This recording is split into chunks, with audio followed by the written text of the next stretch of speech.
Bismillahirrahmanirrahim. Assalamualaikum warahmatullahi wabarakatuh. Salam sejahtera untuk kita semuanya.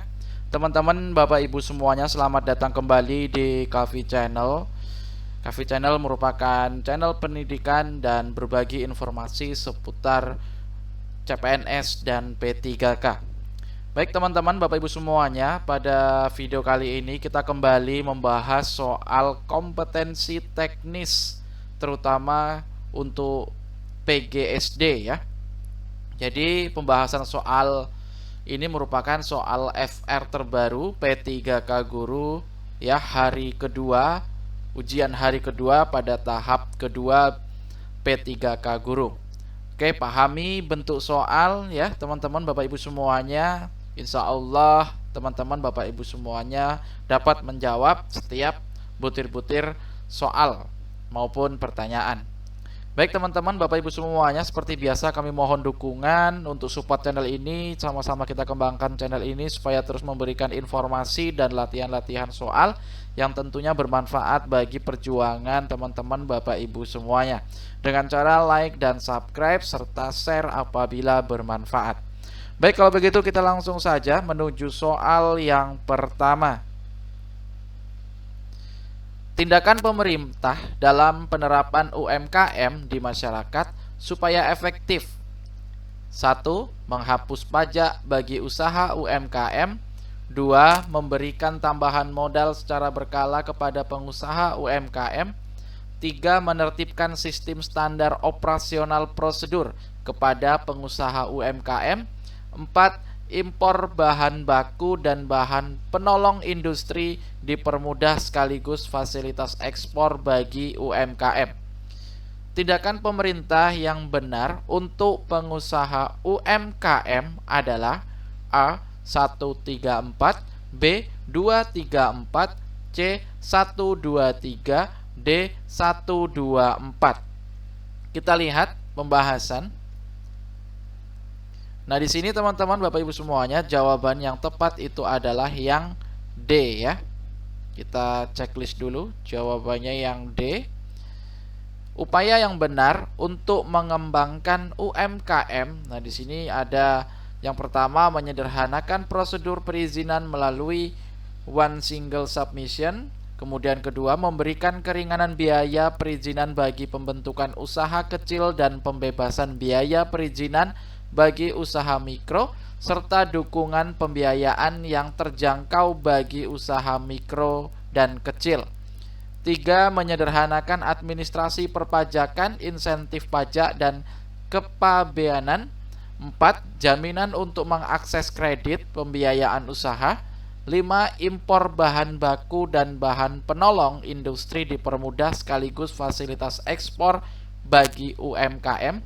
6. Memberikan pendampingan bagi pelaku UMKM agar mampu mengakses pembiayaan serta menguatkan kapasitas pelaku usaha pemula.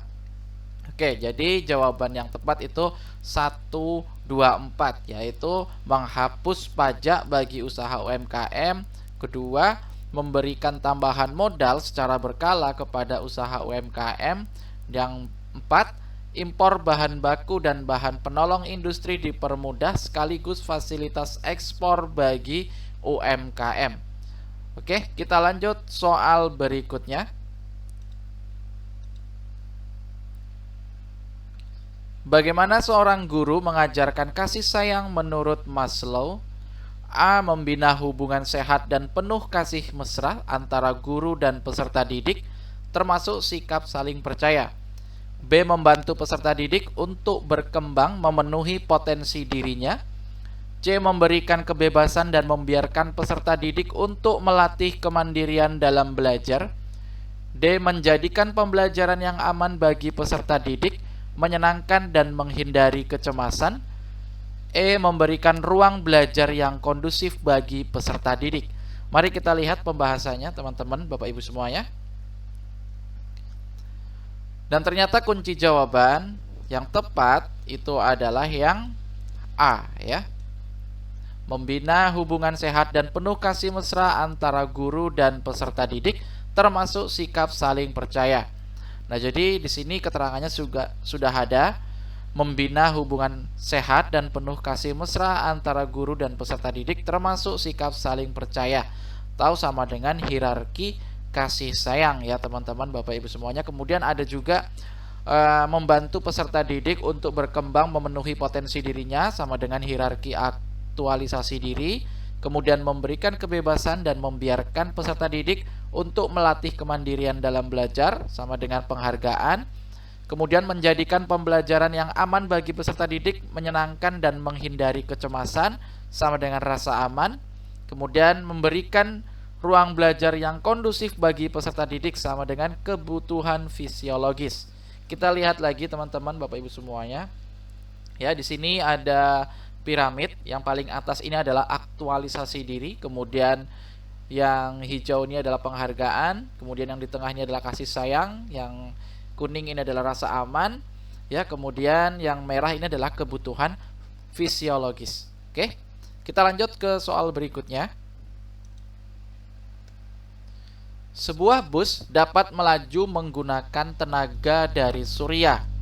Bagaimana proses terjadinya kelistrikan sehingga bus dapat berjalan? A. Energi cahaya menjadi listrik. B. Energi panas menjadi listrik. C. Energi kimia menjadi listrik. D. Energi mekanik menjadi listrik. Dan jawaban yang tepat adalah yang A, ya. Energi cahaya menjadi listrik. Gitu ya teman-teman Bapak Ibu semua ya. Oke, kita lanjut soal berikutnya. Jika suatu kolam memiliki panjang 2 meter, lebar 3 meter, dan tinggi 5 meter, serta dapat terisi air dalam waktu 4 second. Bagaimana cara memperoleh debitnya? Yang pertama, hitung volume kolam diubah ke desimeter. 2. Hitung panjang, lebar, dan tinggi diubah ke liter. 3. Bagilah volume dengan waktu. 4. Hitung jumlah volume. Urutan cara memperoleh debit air adalah, jadi yang ditanyakan adalah urutan cara memperoleh debit air. A. 413, B. 134, C. 123, D. 243, E. 423. Mari kita lihat teman-teman Bapak Ibu semua ya. Oke, dan jawabannya adalah yang A ya teman-teman Bapak Ibu semuanya. Mengapa A? Mari kita bahas teman-teman. Di sini ada opsi prosedur 1, kemudian ada prosedur 2. Jadi ada dua opsi yang kita lakukan ya pada soal ini. Oke, pertama, ubah satuan panjang, lebar, dan tinggi ke satuan desimeter. Oke, panjang sama dengan 20 desimeter, jadi 2 meter itu menjadi 20 desimeter, kemudian lebar menjadi 30 desimeter ya. Kemudian tinggi itu menjadi 50 desimeter ya. Ini dia teman-teman Bapak Ibu semuanya. Kemudian kedua, hitung volume kolam. Oke, volume sama dengan panjang kali lebar kali tinggi sama dengan 20 kali 30 kali 50. Ini ya teman-teman, 20 kali 30 kali 50 sama dengan 30.000 desimeter kubik ya teman-teman Bapak Ibu semuanya. Kemudian volume sama dengan 30.000 liter. Oke, jadi kalau kita bikin ke liter itu sama ya antara desimeter kubik dan liter. 3. Tentukan debitnya. Kita tentukan debitnya. Debit sama dengan volume per time. Ini waktu ya, time second sama dengan 30.000 ya, ini dibagi 4. 4-nya adalah time atau waktu second ya teman-teman Bapak Ibu semuanya. Ini dia time-nya 4. Sama dengan 7.500 liter per second. Oke, kemudian atau kita gunakan prosedur yang kedua, yaitu yang pertama, hitung volume kolam. Volume sama dengan panjang kali lebar kali tinggi sama dengan 2 kali 3 kali 5 sama dengan 30 meter kubik ya. Kemudian 2, ubah satuan volume ke desimeter kubik. Volume sama dengan 30 meter kubik sama dengan 30.000 desimeter kubik sama dengan 30.000 liter. 3. Kita hitung debitnya. Debit sama dengan volume per time sama dengan 30.000 per 4 sama dengan 7.500 liter per sek. Maka jawaban yang tepat itu adalah yang A ya teman-teman, Bapak Ibu semuanya. 413. 4 hitung jumlah volume, kemudian hitung volume kolam diubah ke desimeter, kemudian bagilah volume dengan waktu. Oke, kita lanjut ke soal berikutnya. Disajikan beberapa pernyataan berikut. 1. Operasi perkalian dan pembagian dikerjakan terlebih dahulu, kemudian penambahan dan pengurangan. 2. Operasi perkalian dan pembagian dikerjakan setelah operasi tambah dan kurang dikerjakan.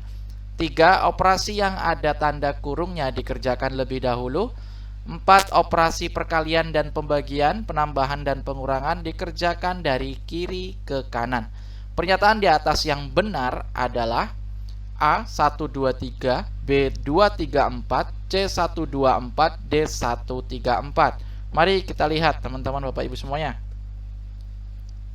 Dan jawabannya adalah yang D ya. 134. Oke, nah di sini ada prosedur operasi bilangan ya. Kemudian yang pertama dahulukan yang ada tanda kurungnya, kemudian kedua operasi perkalian dan pembagian dikerjakan, 3 operasi penjumlahan dan pengurangan, 4 jika ada operasi perkalian dan pembagian maka dikerjakan dari kiri ke kanan. Oke. Nah, jadi di sini jawabannya yang tepat itu D 134. Operasi perkalian dan pembagian dikerjakan terlebih dahulu, kemudian penambahan dan pengurangan, kemudian operasi yang nomor 3, operasi yang ada tanda kurungnya dikerjakan terlebih dahulu. Keempat, operasi perkalian dan pembagian, penambahan dan pengurangan dikerjakan dari kiri ke kanan. Berarti sesuai dengan prosedur operasi bilangan ya teman-teman Bapak Ibu semuanya. Oke, kita lihat soal berikutnya.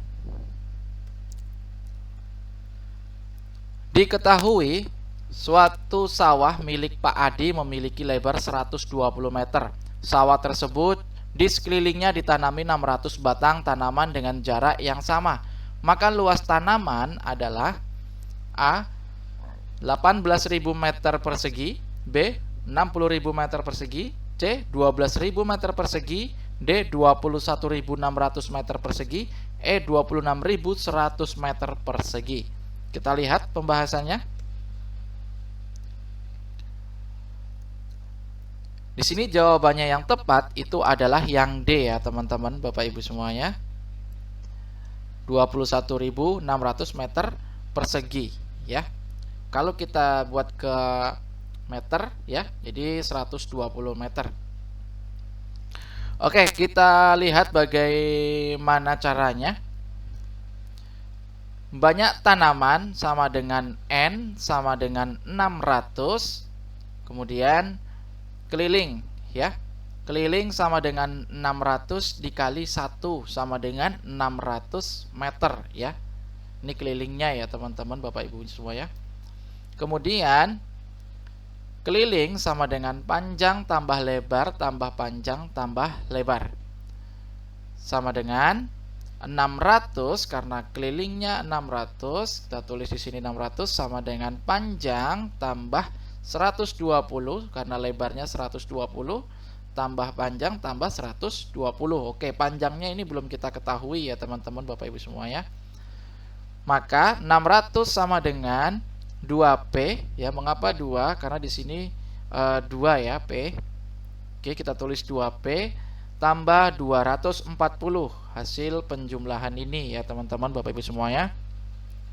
Maka 600 dikurang 240 sama dengan 2P. Oke, berarti 600 dikurang 240 sama dengan 2P. Hasilnya sama dengan 360 ya, hasil dari pengurangan ini sama dengan 2P. Oke, kemudian P sama dengan ya, P ini kemudian kita letakkan di sini ya. P sama dengan 360 per 2. 360 per 2 sama dengan 180 meter. Jadi kita sudah dapat nih panjangnya ya teman-teman Bapak Ibu semuanya ya, 180 meter. Kemudian Kita cari luas sama dengan panjang kali lebar. Luas sama dengan 180 kali 120 sama dengan 21.600 meter persegi. Maka jawabannya adalah yang D ya, teman-teman Bapak Ibu semuanya. Oke, mudah-mudahan teman-teman Bapak Ibu semuanya paham. Kita lanjut soal berikutnya. Oke, sebelum kita lanjut, teman-teman Bapak Ibu semuanya, kami mohon dukungan dengan cara like, subscribe, dan share apabila bermanfaat. Mari sama-sama kita kembangkan channel ini supaya terus memberikan informasi dan latihan-latihan soal yang sangat bermanfaat tentunya bagi perjuangan teman-teman Bapak Ibu semuanya. Oke, kita lanjut soal berikutnya.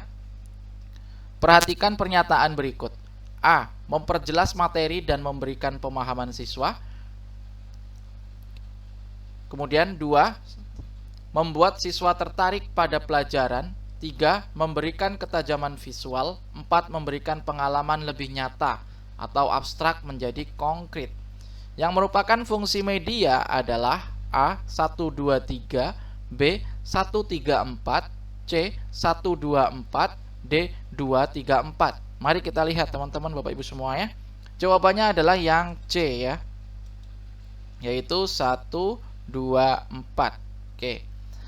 Jadi mengapa bisa 1, 2, 4 ya? Di sini ada fungsi media ya teman-teman Bapak Ibu semuanya, ada 6 fungsi media. Yang pertama, membantu memudahkan belajar bagi siswa dan juga memudahkan pengajaran bagi guru. Kemudian memberikan pengalaman lebih nyata, abstrak menjadi konkret. Kemudian menarik perhatian siswa lebih besar, jalannya tidak membosankan. Kemudian semua indera murid dapat diaktifkan. Kemudian lebih menarik perhatian dan minat murid dalam belajar. Kemudian terakhir, dapat membangkitkan dunia teori dan realitanya. Maka jawaban yang tepat itu adalah yang C, 1, 2, 4. Memperjelas, yang pertama memperjelas materi dan memberikan pemahaman siswa. Kemudian yang kedua, membuat siswa tertarik pada pelajaran. Kemudian yang keempat, memberikan pengalaman lebih nyata, abstrak menjadi konkret. Oke, kita lanjut ke soal berikutnya ya. PTK terkait bagian siapa, di mana, kapan, dan bagaimana terletak pada bab berapa? A. Bab 3 materi 1, B. Bab 3 materi 2, C. Bab 4 materi 1, D. Bab 4 materi 2, E. Bab 1 materi 2. Oke, kita lihat teman-teman Bapak Ibu semuanya.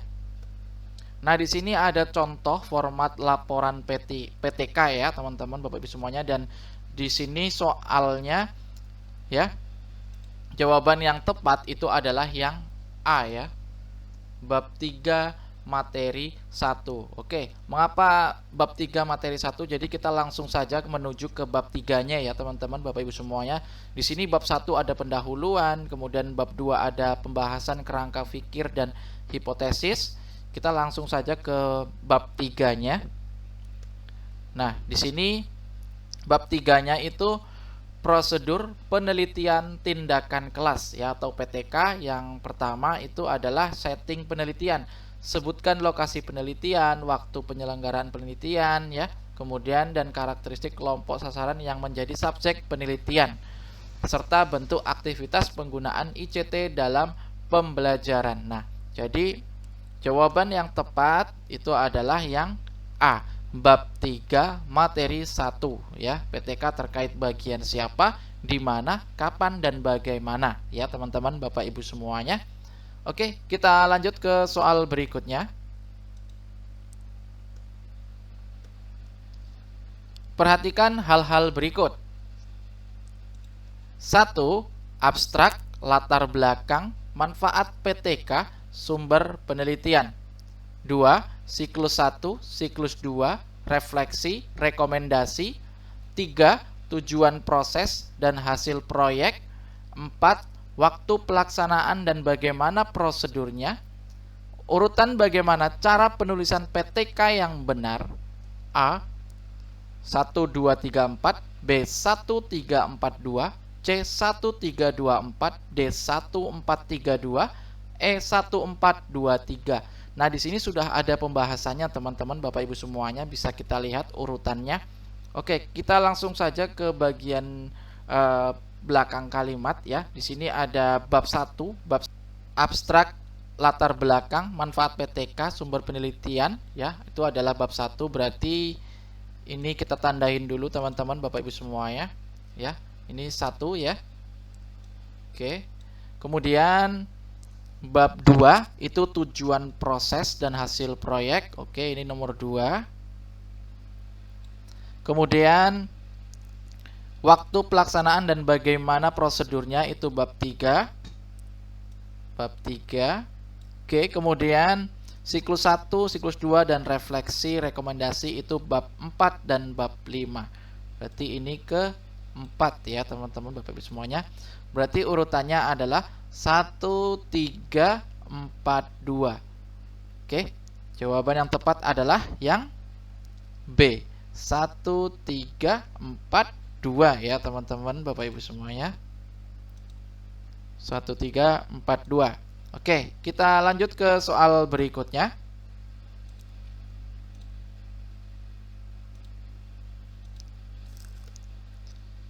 Tugas anak di rumah jika melakukan kewajiban sekaligus haknya adalah A. Bermain dengan adik, B. Melihat televisi, C. Mendapatkan kasih sayang dari orang tua, D. Menyayangi adik dan kakak. Kita lihat jawabannya. Dan jawabannya adalah yang D ya teman-teman Bapak Ibu semuanya, yaitu menyayangi adik dan kakak. Oke, teman-teman Bapak Ibu semuanya, itulah tadi beberapa soal-soal FR terbaru P3K Guru ya, teman-teman. Mudah-mudahan bermanfaat bagi teman-teman Bapak Ibu semuanya yang mengikuti ujian P3K tahap kedua. Baiklah, kalau begitu saya ucapkan terima kasih teman-teman Bapak Ibu semuanya sudah menonton video ini dan sudah berkunjung ke channel ini ya. Saya doakan mudah-mudahan teman-teman Bapak Ibu semuanya ada rezeki di tahun ini untuk menjadi ASN terutama yaitu P3K Guru. Baik, kalau begitu kami mohon dukungan dari teman-teman Bapak Ibu semuanya untuk support channel ini. Sama-sama kita kembangkan channel ini supaya terus memberikan informasi dan latihan-latihan soal tentunya, dengan cara like, subscribe, dan share apabila bermanfaat. Baik, kalau begitu sampai bertemu kembali di video selanjutnya. Assalamualaikum warahmatullahi wabarakatuh.